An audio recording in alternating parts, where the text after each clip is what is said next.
Welcome to Sputnik, orbiting the world, with me, George Galloway. And me, Joseph Hayat, standing in for Gayatri. The world has been transfixed by the tsunami of violence unleashed over the last few weeks in the tiny Gaza Strip, where almost 2 million people are trapped in one of the most densely populated places in the world.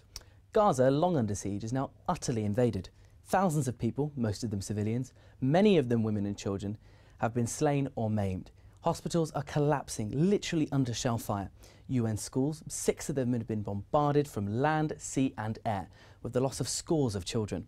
Little noticed in this blizzard of shot and shell has been the equally disastrous contemporaneous collapse of Libya.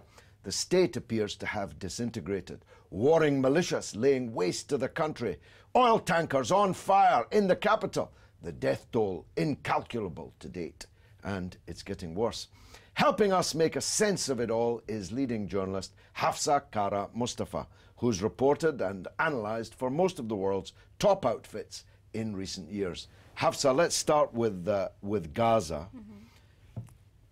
What would have to happen for the world to tell Israel to stop? After all, 6 United Nations schools have now been bombarded. Scores, maybe hundreds, of children have been killed and maimed in those schools. The UN Secretary General has said there can be nothing more shameful than killing sleeping children. The United Nations top official in Gaza is weeping on camera. Governments all over the world are lamely calling for a ceasefire. Israel is bulldozing on regardless. What's going to happen? Nothing. Because Israel is never punished for anything it does.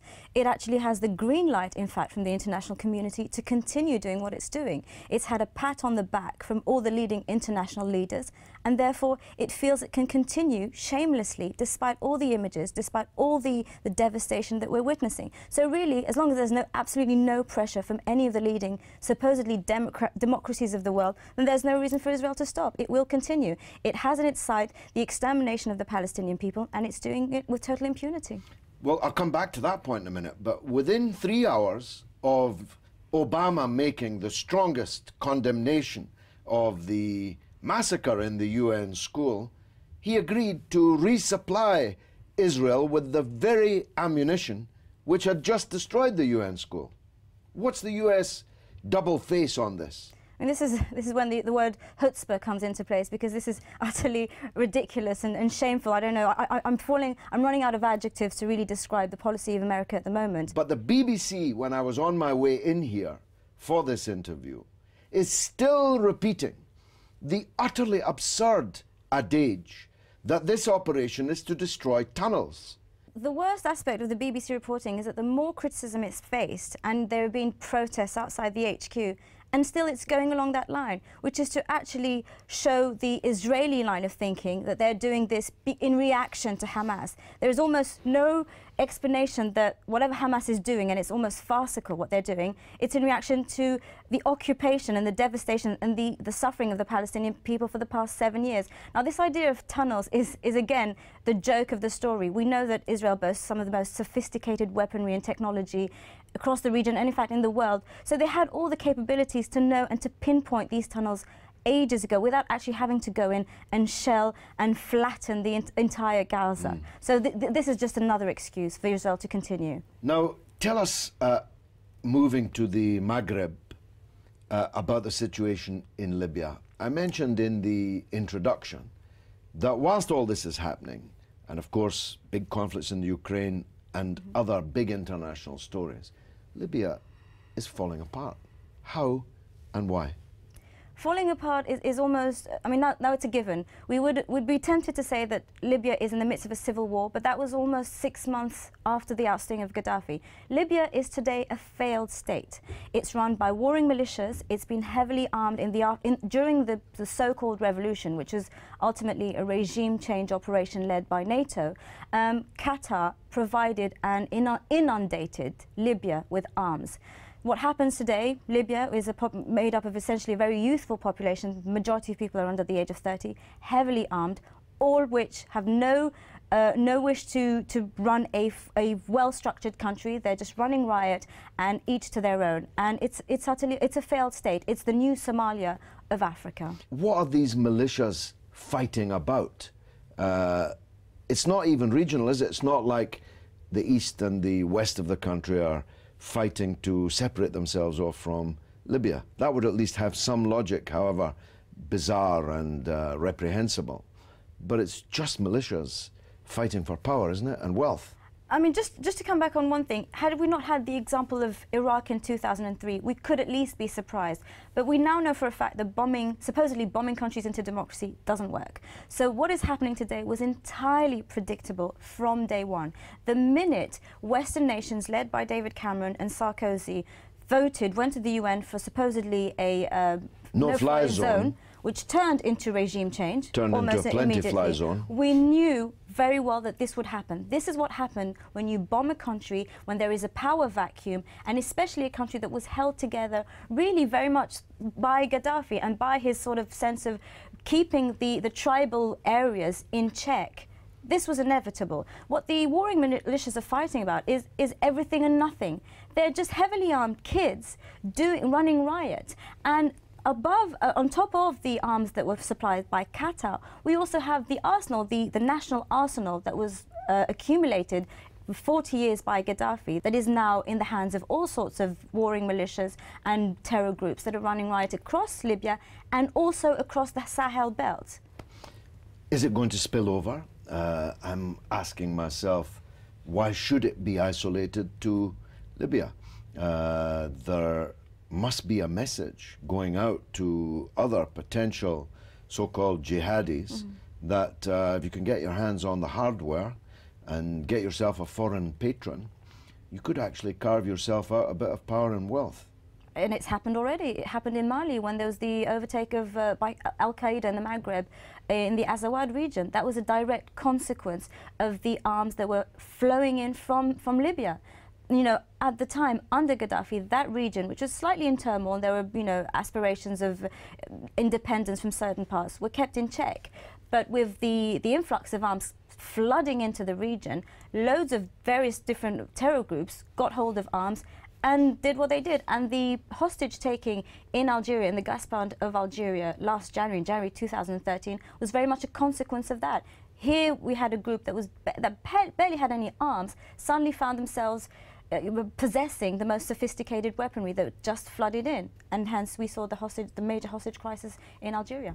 And obviously, what does seem to be happening in the background is I've had a lot of Qatari real estate companies and all the arms of the developing Qatari nation with its wealth are somehow getting in behind the scenes into Libya, and there seems to be a lot of land and areas being occupied almost secretly, awaiting the outcome of this conflict. I think that was the original idea very early on, but because the situation disintegrated almost immediately, and I think they've just taken a step back. I mean, as far as they're concerned, they funded this. It was almost a joke to them. There was a personal animosity between the Sheikh of Qatar and Gaddafi. He got his own back on Gaddafi, and we saw the ignominious death of the leader, of the Libyan leader.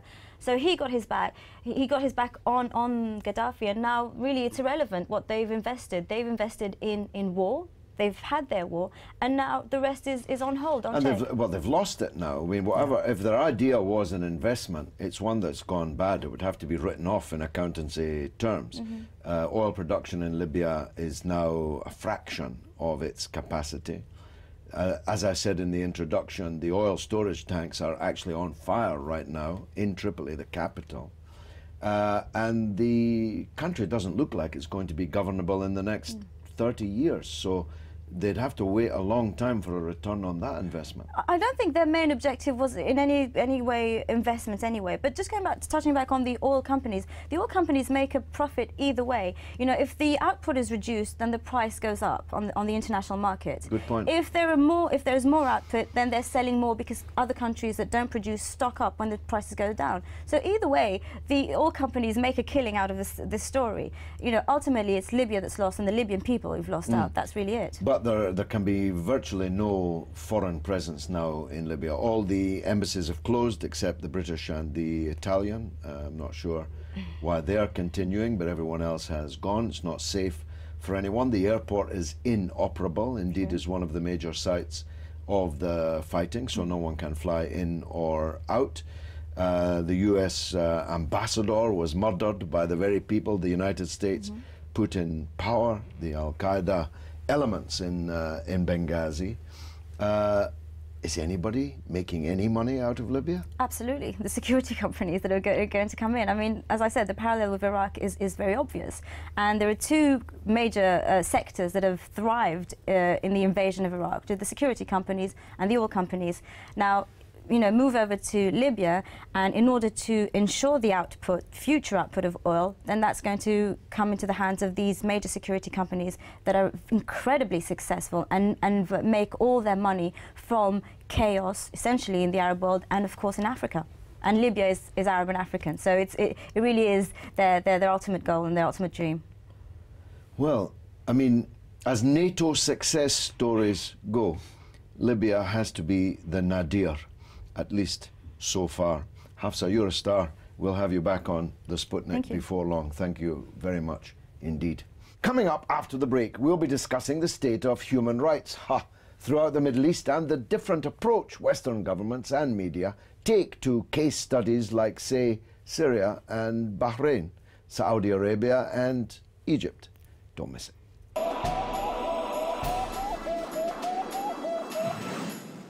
Welcome back to Sputnik. It seems almost fanciful indulgence to be discussing human rights in today's Middle East, where an entire people's very existence is under threat, where dictatorship, usually Western-backed, has its boot on the throat of almost all of their people. But that, in a way, is precisely why we must discuss it. After all, it is the so-called moral authority of democracy, the rule of law and human rights which Western countries perpetually draw upon when justifying their policies towards the rest of the world, which often includes invading and occupying it. Rori Donaghy is a journalist who has a long track record of working in the region on subjects as diverse as the United Arab Emirates and all the way to Gaza and beyond. And I'm glad to say Rori joins us now. Now let's start at the Gulf, if we may. You and I both have our difficulties with some of the governments there. In your case, because you cast a critical eye, an objective, journalistic and analytical eye on one of the governments in the Gulf. This is par for the course, isn't it? If you look too closely into the Arab Gulf dictatorships or authoritarian regimes, well, you probably won't get back in. Yeah, I think the Gulf monarchies have a long history of not tolerating any dissent, whether it's from their own citizens or external voices. And a large part of this is through the fact they don't want to open up a political space to allow people to be involved in the governance process. That's the history of monarchy, really, not just in the Gulf, but elsewhere. And there's very little to say that there's been any opening up in the Gulf states, although cities like Abu Dhabi and Dubai now enjoy global appeal. It's superficial, I think. Yes, and of course the West is best friends with these monarchies. For all the talk of the need for human rights and the rule of law in a place like Syria, for example, the West seems to have very few difficulties dealing with the most authoritarian regimes in the Gulf. Is that all just about money? I think that it's very difficult to view what the West does in the Middle East and the Gulf on a principled level. They clearly use language that suits their needs, whenever that may be, if it's human rights discourse or it's stability or it's anything they choose to get what they want. And more often than not, obviously, securing these interests involves oil contracts and arms deals and the such. Stability only matters when the interests are being met in the West, and so that discourse can be quickly abandoned for something else when they feel that there's a chance to further their interests, or if someone is maybe not quite playing ball when it comes to securing those contracts, money, whatever it may be. So I think that you can view any language used in the West by politicians as disposable. And it's very rarely, if ever, used on a principled level. I don't think this can be. Tell me about Bahrain. This is one of the longest-running revolutions in the current Middle East. As a proportion of their tiny population, a very large number of people have been killed, wounded, tortured, imprisoned. Yet that never makes it onto the news, either in the Arab world or in the West. Why? I think that a lot of people would say that it's got something to do with the US basing their Fifth Fleet on a strategically important island in between Iran and Saudi Arabia. That's certainly the case, I think, in terms of the American policy. With Britain, Britain has a long history, of course, with Bahrain and continues to be its closest friend. We have a vested interest and very long, close relationship with the Sunni monarchy. And this flies in the face of a Shia majority who have been revolting now since February 2011 and appear no closer to achieving their goal. And in large part, I think that is down to the diplomatic support provided by Bahrain's allies, principally the UK and America. And of course, across the causeway, Saudi Arabia. What's the current scorecard of human rights in our very best friend in the region? I think Saudi Arabia has one of the most deplorable human rights records, not only in the region, if not the world. I mean, their toleration of dissent is really concerning. Their new terrorism laws this year have been used to prosecute human rights lawyers, and they tolerate very little open debate in Saudi Arabia. And obviously it goes beyond that to being the only country in the world that doesn't allow women to drive. And it also meddles in other places as well, including Bahrain, where obviously they sent in the troops in 2011 to break up protests at the Pearl Roundabout, which resulted in scores of deaths among protesters. But aside from the politics, what about the human rights of individuals and the citizens across this region? I mean, there was a story this week I read of, you know, a Saudi Arabian man being sentenced to 3 years and 450 lashes for meeting men through Twitter. You know, you hear heinous things that happen to these individuals. You know, what about their personal rights, their human rights? Well, they don't have any in Saudi Arabia, for instance, where obviously homosexuality is not tolerated. In a country where you don't tolerate any criticism, they're not likely to be very open on their sexuality laws. But why is there no fuss about this? Why aren't there campaigns, boycott demands and so on? Where are the pink campaigners who are always after Russia, for example, where no such thing could ever happen? I think the people who campaign on gay rights are likely trying to make this cause, but it doesn't get into the mainstream discourse because of our very close ties with Saudi Arabia. Now, no tour de horizon of human rights would be complete without talking about Palestine, which is the country existentially threatened, its very existence. The people, country long ago was wiped off the map, but the people are actually threatened now, especially in Gaza. What's, though, the situation in the West Bank, where you have ostensibly a Palestinian Authority? How are they doing on human rights? Well, not very well. And I think that in the West Bank, the Palestinian Authority in recent weeks, when there's been mass protests from Nablus to Ramallah and Hebron, they've been involved in shooting at protesters themselves, and a lot of Palestinians certainly view the authority as being acting on Israel and America's behalf, perhaps because of the funding and perhaps because of the actions that they've done. Scores of Palestinians have died in the West Bank in recent weeks since the Gaza offensive started, killed not only by Israelis but also with the willing complicity of the Palestinian Authority. Abbas is running around the region seemingly in a desperate fashion to try and reclaim some relevance in all of this. And I think also it has to be said that following the 2006 free and fair election in the Palestinian Authority, Hamas won and only were able to take power in Gaza forcibly from Fatah. So the Palestinian Authority certainly don't have a mandate in terms of representing the Palestinian people. And I think it's an urgent need for elections to be held so people can voice their concerns. Well, to paraphrase Henry Kissinger, which is the first time I've ever done that, it's a pity they both can't lose. Hamas and Fatah have both seen their support fall markedly. Ironically, this Israeli invasion of Gaza, which is allowing the Palestinian resistance to get to grips face to face on the ground and taking quite a toll actually on the invading forces. It's probably done Hamas quite a bit of good electorally. Yeah, I think that if you just look at the protests in the West Bank, there have been green Hamas flags flying in nearly all of them and in quite high numbers. And within Gaza itself, prior to this, as you rightly said, support for Hamas had fallen quite dramatically. They weren't governing very well. The people weren't, their lives was appalling. It's not necessarily just Hamas's fault. I mean, the 8-year-long siege is obviously changing things there. But this offensive certainly has markedly increased the support for Hamas. Whether this lasts for the long term is obviously unclear. The catastrophe that's now unfolding in Gaza it's approaching Operation Cast Lead levels of deaths, and I think has maybe surpassed Cast Lead for wounded already.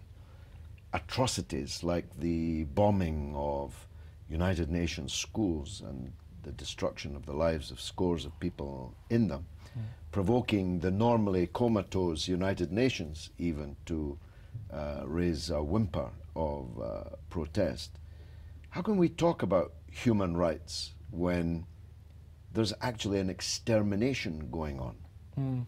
I think it's difficult to talk in a traditional human rights discourse when it comes to what's happening in Gaza, because it does go beyond that. It goes to the very heart of the Palestinian issue, which is the seemingly intent of Israel to remove Palestinians from the land that they've inhabited for millennia. I also think that when you know the situation is terrible, when like today you have the British newspaper the Daily Mail issuing an editorial questioning Israel's actions in Gaza, I think that it's got to that point now where everyone is questioning what's going on. What's happened in Gaza is shocking to the whole world. Not only UN facilities have been attacked, but a disabled charity.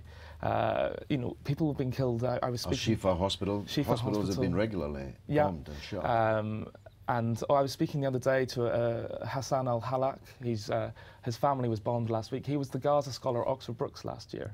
His house was bombed, his pregnant wife was killed, his 2 little boys, his mother and his sister. He has got first-degree burns over most of his body. I'm not sure that this can be in any way justified. It certainly doesn't fit into the terrorist narrative that Israel tells us, because Hassan was a bright young spark and is working at the Bank of Palestine and has been celebrated in the West academically, and his life is now torn apart. A ceasefire or an end to the occupation will not repair what's happened to that young man. Can I get just one last quick answer from you? I'd like to tour this horizon with you all day. Egypt. We're now in a situation where Tony Blair and the Western governments are hailing the military junta of General Sisi. Yet human rights in Egypt are arguably, next to Gaza, the very worst of all. That's certainly the case. I mean, an Egyptian monitoring group, Wiki Thrawa, say that there's been over 40,000 people jailed for political reasons since the military coup last year. In what, a year and a half? Yeah, well, just over a year. Just over a year, yeah. Hundreds sentenced to death. Whether this will be carried out or not, it isn't clear, but it doesn't really matter, because the idea is to spread fear amongst the population, not to question what's going on. And what we can see now with Gaza and Egypt is that Egypt are certainly part of an alliance with Israel. I mean, I think that there's been a lot of anger at the Egyptian ceasefire proposal, which many view as just being a Tony Blair initiative facilitated by the Israelis. And what's happened to Egypt is terrifying for the counter-revolutionary forces in the region, because they're trying to roll back the changes that we've seen since 2011. Rori Donaghy, thank you very much for joining us on the Sputnik. Now it's your turn to tell us what you think through the portals of social media. What's rattling, Joseph? Well, on the point of Libya obviously being in chaos, Mr. Frog says, another example of Western arrogance, that they know best and their democracy brand must be accepted. It is absurd, you know, to say that they've introduced democracy into Libya. Certainly the is. Prime Minister has been kidnapped, gunmen take over the parliament every other week, people have been assassinated, the US ambassador and so on. Shum democracy, shum mistake. Terrible. And of course, on the human rights offences and the situation in Gaza, ICME says, will there be a stop to this? How can the world allow this? It's 1 month of brutal murders. And Martin Darga says, Israel should be charged with committing war crimes. Well, that's all we've got time for this week, sir. But don't forget, you can contact us on Twitter. It's RT_Sputnik. And of course, follow us on Facebook, Sputnik on Russia Today. But from me, Joseph Hayat, it's goodbye. And from me, George Galloway, it's been marvellous.